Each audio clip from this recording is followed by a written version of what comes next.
Afternoon. I hope that you guys are all having a blessed day, that you're having a blessed week. I am looking forward to discussing the parables and moving forward in the study during our discussion on Zoom, as well as I'm looking forward to this Sunday, which is going to be our second official Sunday back in the building. Man, this past week was awesome. We had about 22 people here, if I remember correctly, roughly 24 connections online through Zoom. It was great to see familiar, though masked faces that we haven't seen in person in a long time, and it just signified that no matter what happens in this world, no matter what happens in our society, God's people love one another and endure together.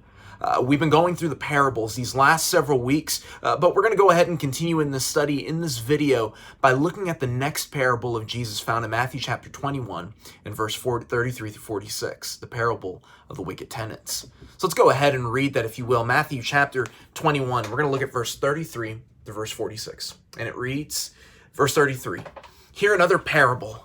There was a master of a house who planted a vineyard and put a fence around it, and he dug a wine press in it and built a tower and leased it to tenants.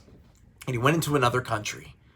When the season for the fruit drew near, he sent his servants to the tenants to get his fruit.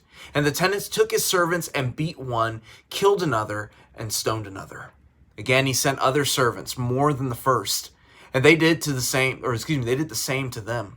Finally, he sent his son to them, saying, 'They will respect my son.' But when the tenants saw the son, they said to themselves, 'This is the heir. Come, let us kill him and have his inheritance.' And they took him and they threw him out of the vineyard and they killed him. When therefore the owner of the vineyard comes, what will he do to those tenants?' They said to him, 'He will put those wretches to a miserable death and let out the vineyard to other tenants who will give him the fruit of their seasons.' Jesus said to them, 'Have you never read the scriptures? The stone that the builders rejected has become the cornerstone. This was the Lord's doing, and it is marvelous in our eyes. Therefore, I tell you, the kingdom of God will be taken away from you and given to a people producing its fruits. And the one who falls on the stone will be broken to pieces, and when it falls on anyone, it will crush him.' When the chief priests and the Pharisees heard his parables, they perceived that he was speaking about them. And although they were seeking to arrest him, they feared the crowds, because they held him to be a prophet." Let's go ahead and stop there in Matthew 21, 33 through 45. Let's look first at the background. Following the chronology of Jesus' entry into the city of Jerusalem before his death on Friday, Jesus gives this parable on a Tuesday.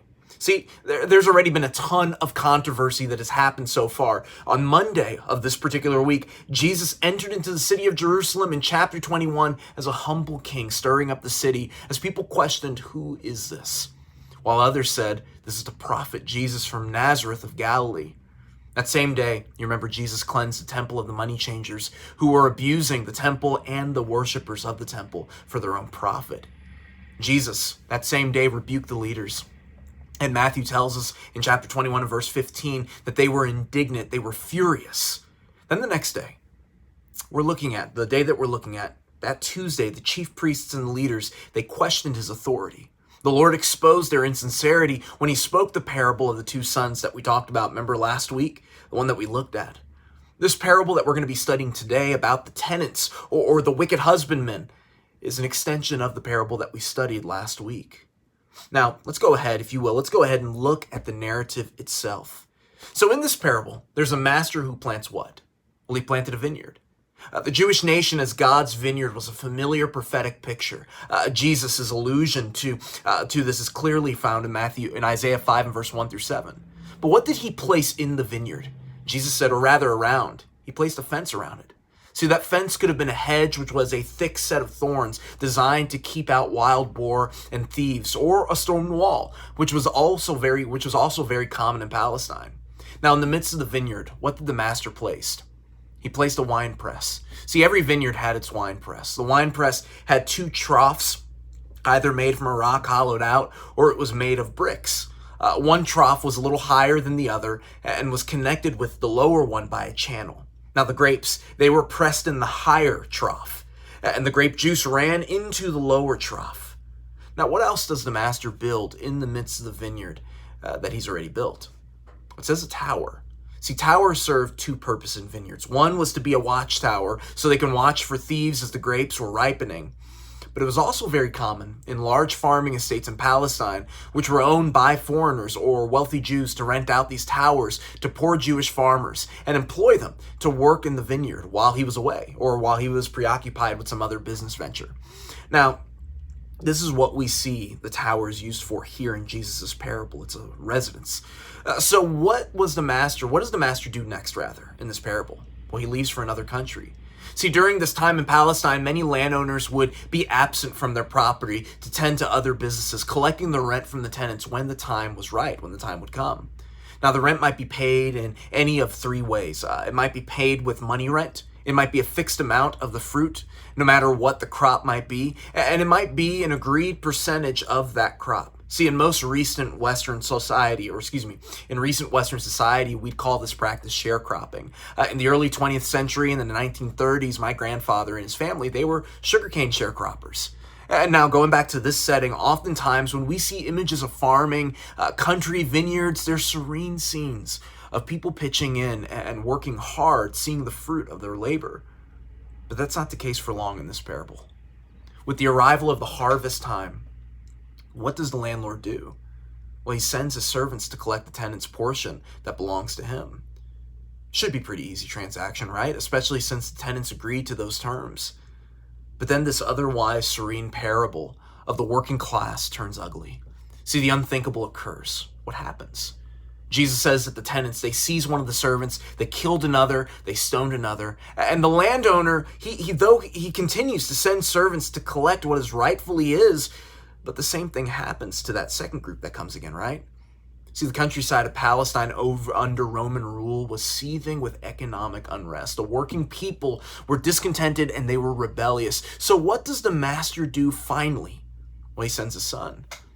The fact that the master didn't send a whole army to fight off these tenants is absolutely mind-blowing, because he would have had every single right to assemble an armed militia to forcibly remove these men holding his vineyard hostage. But instead, he still wants to make the transaction with them and keep his end of the deal while get what they agreed to. So he decides to send his son because he says, they will respect my son. The son is a representation of the landlord. Sure, they didn't respect the servants enough to keep their end of the deal, right? But maybe the son, maybe him coming, the son, he represents everything about the landlord, the land, the arrangements that were made. He's the next in line to be the landlord, so surely they would value that. But you see, the story gets worse. The tenants see the master's son coming towards the vineyard, and what do? They say to one another, "This is the heir. Come, let us kill him and have his inheritance." So that's what they do. So Jesus, turning the attention to the religious leaders, his audience, says to them, "When therefore the owner of the vineyard comes, what will he do to those tenants?" He leaves this parable in their court to come up with the logical answer and the main point on their own. So what is the main point of this parable? See, after Jesus asks them this question, how do the leaders respond to it? They say he will put those wretches to a miserable death and let out the vineyard to other tenants who will give him the fruit of their seasons. And Jesus, upon their answer, quotes to them in verse 42, a psalm taken from Psalm 118, and says to them, "I tell you, the kingdom of God will be taken away from you and given to a people producing its fruit. And the one who falls on the stone will be broken to pieces, and when it falls on anyone, it will crush him." So before we move any further, I want us to go ahead and break down the necessary identifications to understand what this parable is about. Who is the master? Well, the master is God, the Father. What is the vineyard? See, the vineyard is Israel. The vineyard signifies the special advantages and opportunities which were given to the people as the chosen seed because of God's covenant with them. See, like the vineyard, Israel was designed to be successful in God's plan for redemption, and they were given adequate provisions, just like the way the master provided for the vineyard. The law hedged and kept Israel separated from their pagan neighbors. Paul would say this in Ephesians chapter 2 and verse 14 through 15. He writes there that Jesus himself is our peace, who has made us, Jew and Gentile, both one, and has broken down in his flesh the dividing wall, the hedge, the fence of hostility, by abolishing the law of commandments expressed in ordinances. Now, who were the tenants or the husbandmen? Well, this was the Jewish nation throughout its history, and in the days of Jesus, led by the religious leaders, the scribes, the Pharisees, the Sadducees. See, these leaders, just like the tenants, were given a home and the responsibility to tend to that vineyard. They were given a home in God and the responsibility of looking after the welfare of Israel. That was their responsibility. They were to help lead the people in the right direction to be used for God's glory and plan to redeem all of humanity. They were to be partners in fulfilling God's promise to Abraham that through his seed, i.e. the nation of Israel, all nations would be blessed. It was the leader's responsibility to make sure that the nation of Israel would prosper for the benefit of the entire world. See, by prepping Israel for redemption, the rest of the world would be ready. But is that what the leaders did? Unfortunately, no. Just as the way the vineyard had reached its harvest, God expected Israel to reach a state of ripeness, of maturity, to be ready for the coming of the Messiah.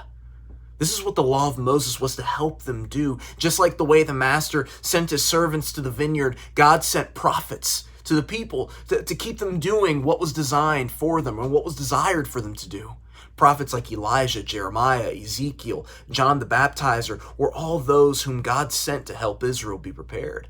But like the tenants did to the servants sent by the master, the religious leaders and the Jewish people killed, they abused, they mocked, they persecuted the prophets of God.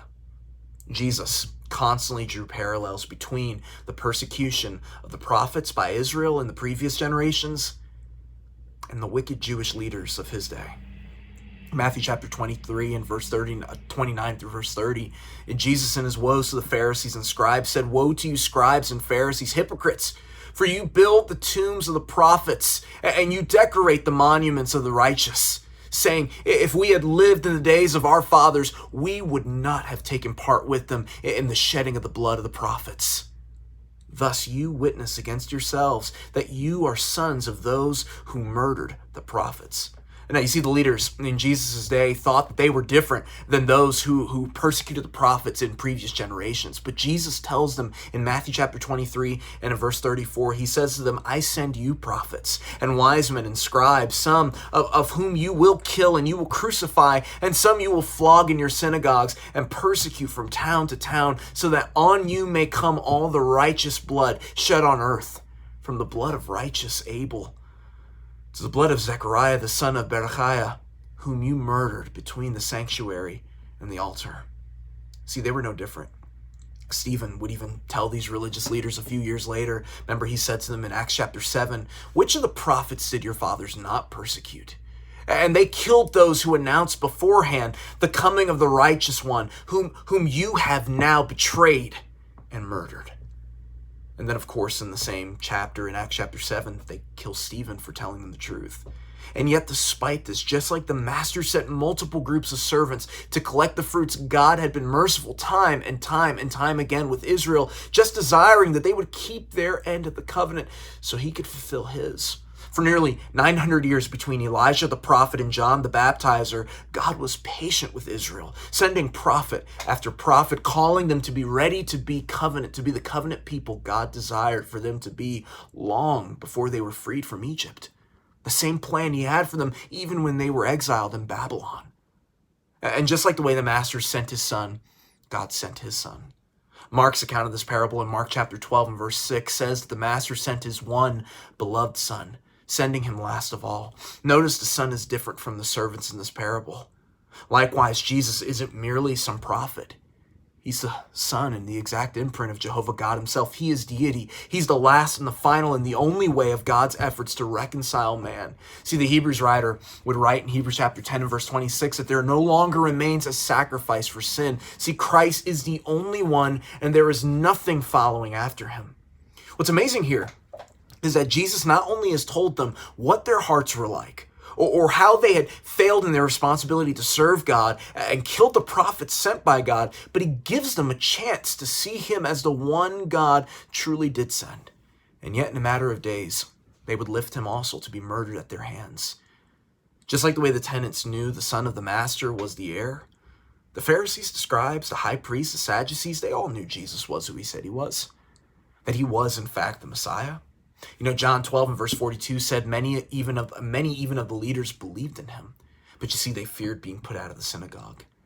So they blinded themselves to the truth and would kill him anyway. See, the righteous leaders knew Jesus was the rightful heir of all things, like the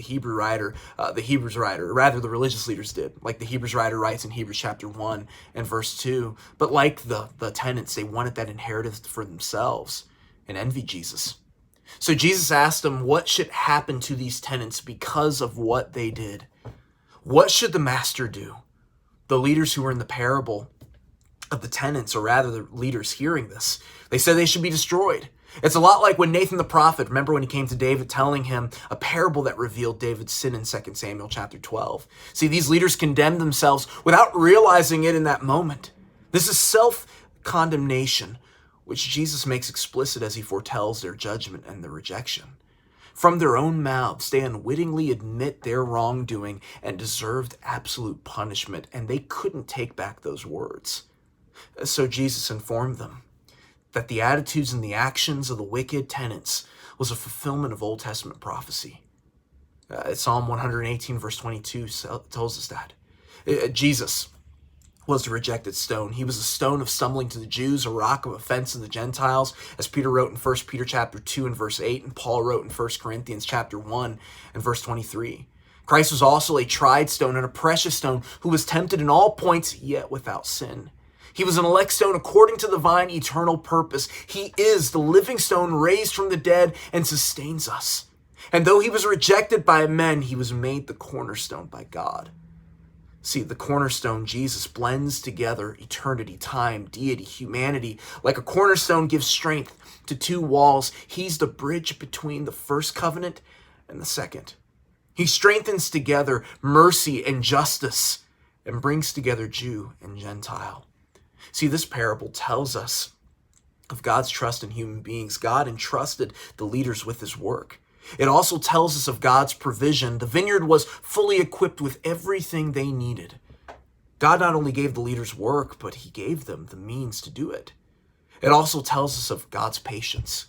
God sent messenger after messenger. He could have come swift and sudden with vengeance after the first wave were mistreated, but that's not what he does. The master gave the tenants chance after chance to respond to his appeal. God has given Israel and humanity chance after chance to respond in repentance to his offer of salvation. But it also tells us of God's judgment. See, in the end, the master of the vineyard took the vineyard from the wicked. He takes it from them and he gives it to others. And likewise, what Jesus is saying is, look, you guys had the responsibility to be the forerunners of the Messiah. You guys had the responsibility. You guys had the opportunity to be the ones to ready receive me. But you're missing out on that.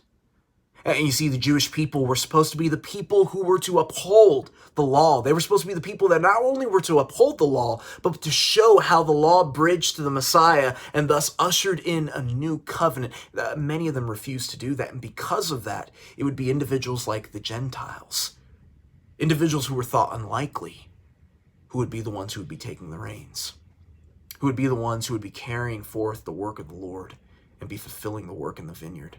Many people whom the religious leaders thought unlikely, like we talked about last week, the tax collectors, harlots, sinners. But it just goes to show us that God is patient, and he's willing to use anyone to do his will if it means that they desire to follow him. But they've got to come to him on his terms, and they've got to follow him according to his plan. Let's go ahead and stop there. We're going to look further at this as we study on our Wednesday night Zoom conference that we usually do to discuss these parables. We're going to elaborate a little bit more on this, look at this, and see what the text is saying as we strive to follow Jesus Christ. I love you guys. I pray that you all are doing well, and I pray that you guys have an awesome, blessed rest of the day.